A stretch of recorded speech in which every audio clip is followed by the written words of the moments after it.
French Morning, les podcasts. Moins un pâte, Éric Gendry. Bonjour à tous, à nos côtés aujourd'hui dans Moins un pâte, Astrid Devaux, parisienne revenue en France il y a 3 ans, après avoir passé 12 ans à l'étranger pour des raisons de mutation professionnelle de son mari. 3 ans et demi en Roumanie, à Bucarest, puis 7 ans à Londres et enfin 1 année à Casablanca, au Maroc.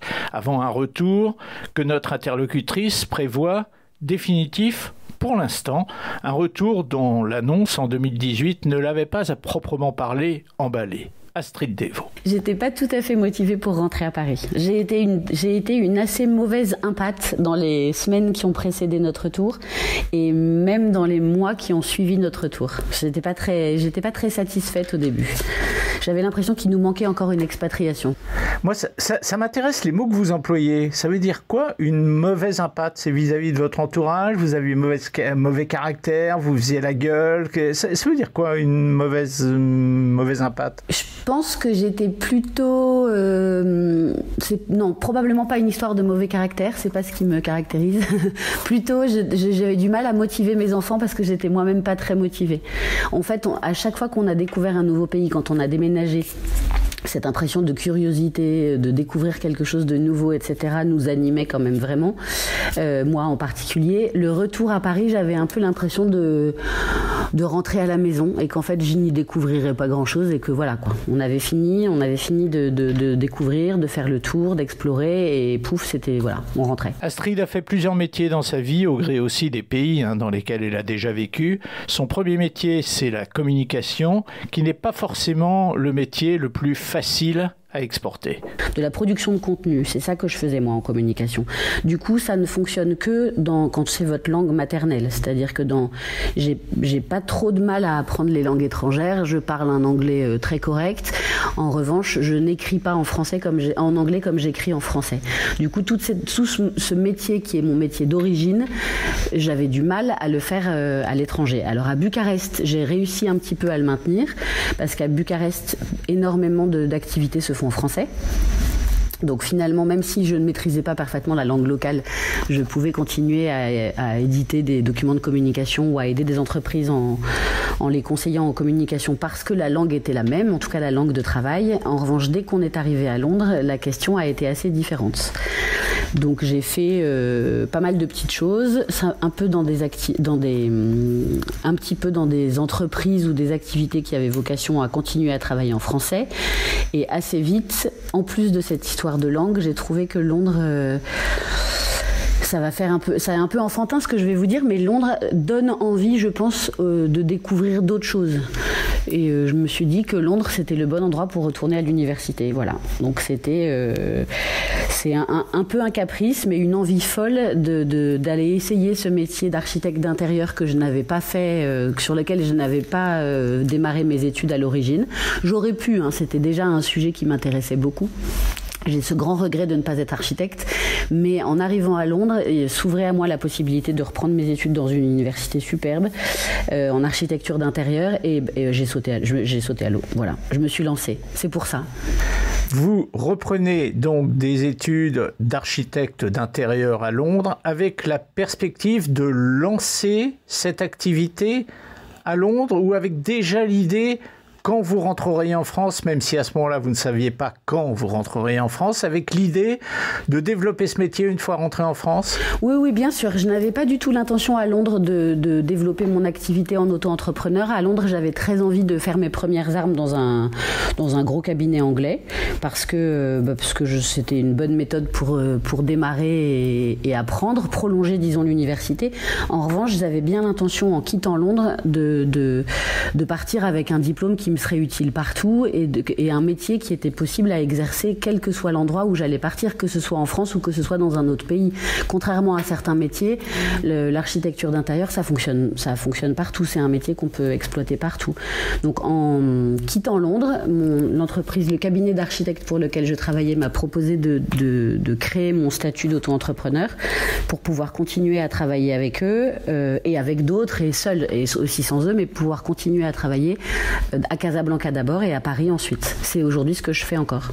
Alors sur le plan du fond de ce qu'est ce métier d'architecte d'intérieur, est-ce que le fait d'avoir travaillé Casablanca, donc Afrique du Nord, mentalité complètement différente, graphisme complètement différent, tout est très différent. Londres, tout est très différent également de Paris. Est-ce que quand vous êtes arrivé à Paris, donc on en revient à votre impatriation, qui est ce qui nous intéresse aujourd'hui, est-ce que vous étiez déjà un peu formaté par le Maroc et un petit peu formaté par l'Angleterre et que vous avez dû réapprendre une nouvelle manière de travailler en France?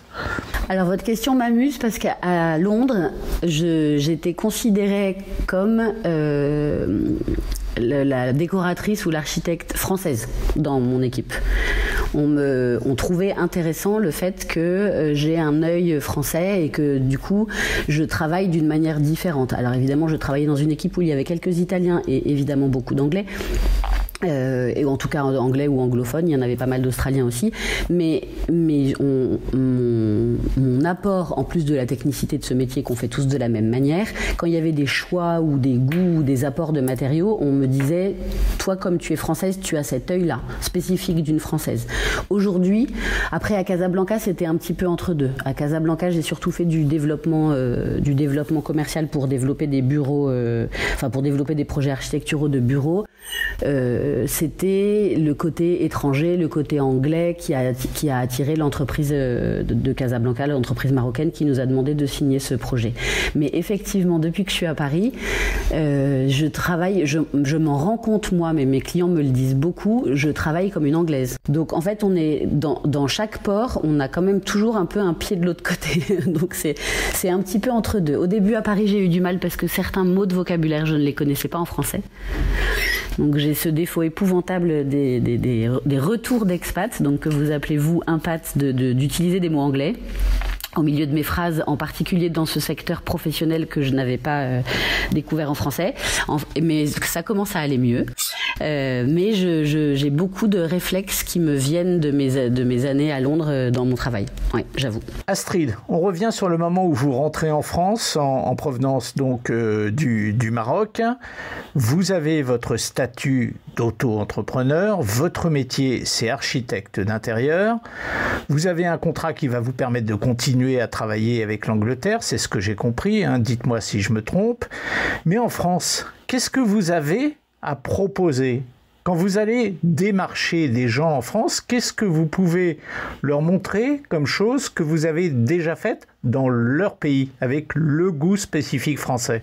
La seule chose que je pouvais montrer au démarrage en France, c'était mon appartement, par exemple. J'aurais pu.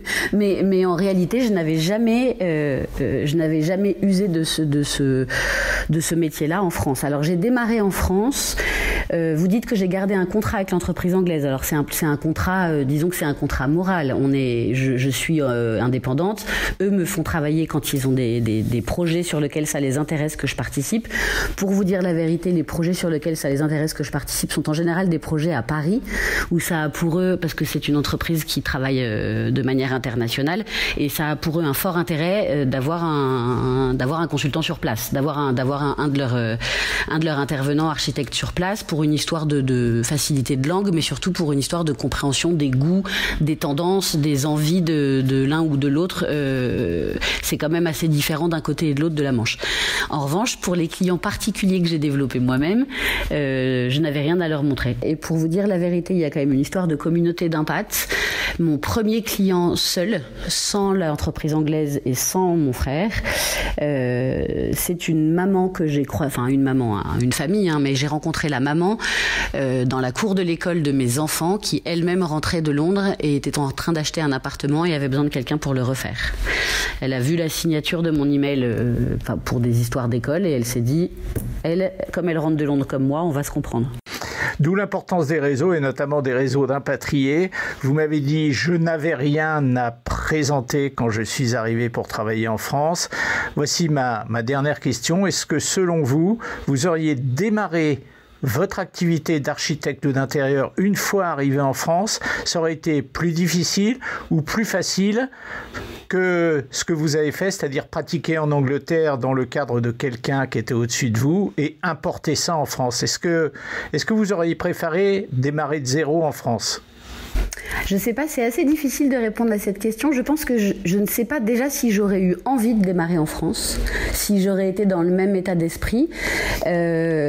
Mais ce qui est sûr, c'est que ça aurait été très très différent. J'aurais démarré avec, comme vous dites, cette histoire de réseau est très forte. J'aurais démarré avec les anciens professeurs, avec des recommandations de mes professeurs ou de mes camarades pour aller faire un premier stage en France. Et puis ensuite, ça aurait déroulé comme il y a 20 ans quand j'ai fait mes études. On fait des études, on nous recommande des entreprises pour faire un premier stage et puis ensuite si tout se passe bien ça s'enchaîne. Là j'ai dû revenir avec mes petits points et voir comment ça allait se passer. Alors finalement j'ai la chance, ça s'est bien passé. Aussi j'arrivais de Londres, même si j'étais passée par Casablanca, c'est surtout mon réseau de Londres qui est très très grand parce qu'on y est resté longtemps et puis parce que Londres c'est dans la vie des expatriés français, Londres c'est quand même un peu à part. Je suis sûre que j'aurais abordé ça de manière différente. C'est évident. Merci Astrid d'avoir été avec nous. Intéressante cette histoire de quelqu'un qui a appris un métier à l'étranger et qui l'a importé pour son profit personnel en France. C'est une histoire d'impatriation qui encore une fois révèle l'importance des réseaux d'impatriés qui existent en France et ça on le touche du doigt semaine après semaine. Merci Astrid d'avoir été avec nous aujourd'hui. Merci Eric.